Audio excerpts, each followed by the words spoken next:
Hello everybody, welcome to Food Journey TV. In this video, I'm going to be making Vietnamese pickled bean sprouts. Yu ya?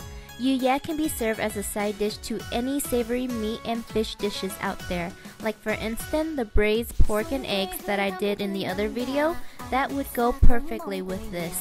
So what are we waiting for? Let's get started.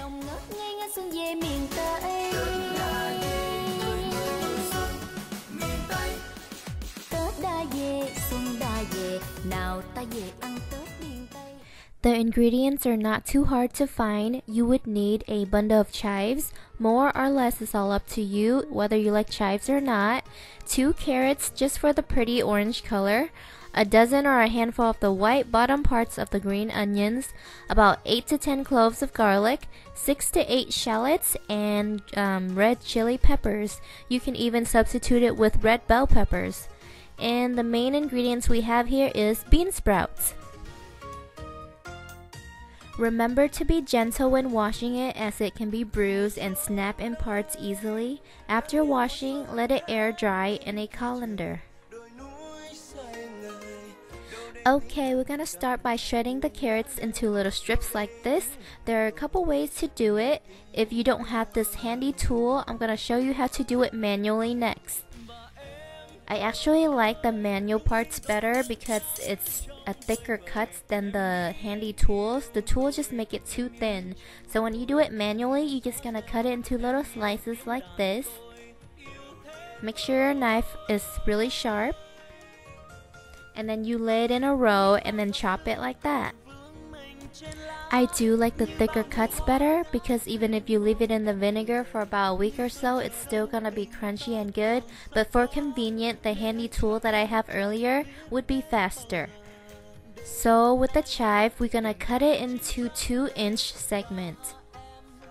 I like to slice my shallots up like this so the flavor can get soaked and absorbed in the vinegar water, but you can leave it whole too if you like to eat the whole crunchy pickled shallots.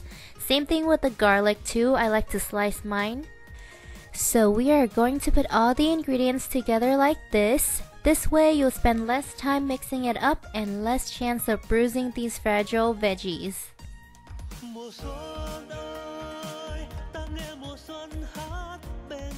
Alright, I'm going to put 1 teaspoon of salt and 1 teaspoon of sugar in, and then gently toss it up a little bit so everything get mixed together. Now let's prepare the vinegar water. I would recommend mixing this up first at the beginning and set it aside to cool down completely before pouring it in the vegetables. This mix is super simple to make. I'm using the 1-1-1 ratio, 1 water, 1 vinegar, and 1 sugar. But since I have a lot of vegetable here, I'm gonna double it up. 2 cups of water, 2 cups of vinegar, and 2 cups of sugar. Keep the pot on low heat and stir well until all the sugar is dissolved. Now I'm gonna give it a taste and see if I need to make any adjustment. Now let it cool down a little bit before adding these garlic slices in it, because if it's too hot and you put these garlic slices in, it will turn a bluish green color and it's not very attractive. Give it a stir and set it aside to cool down completely. Once it's cooled down, we can now pour it over our vegetable mix. Let the vegetable mix pickle for about 2 hours so it can shrink up in size, and then we can put it in a container. On a side note, I did use apple cider vinegar instead of the regular vinegar because I'm a health freak, and the apple cider vinegar has a lot of health benefits like lower the cholesterol level in your body and help with the digestive system and stuff.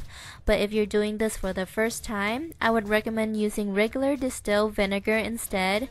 If you're not used to the smell, apple cider vinegar might has an unbearable odor to it. Anyway, it would be better if you have an airtight container so that we can store the pickled bean sprouts longer in the fridge. If you don't have an airtight container, an inexpensive way is to use a dill pickle jar like this one. These metal lids are super airtight. Okay, our pickled bean sprouts is done now and will be ready to eat within 4 to 6 hours, but I would say wait till the next day, it will be much better. This is my bean sprouts the next day. All the flavors are soaked in there, and the most important thing is that the bean sprout is still very crunchy. And you can store it in the fridge for about 2 to 3 weeks, or it might be all gone by then. Alright, have fun making this, guys. Thank you for watching. For more recipe, don't forget to like and subscribe to Food Journey TV. Also check out my other videos. I'll see you next time.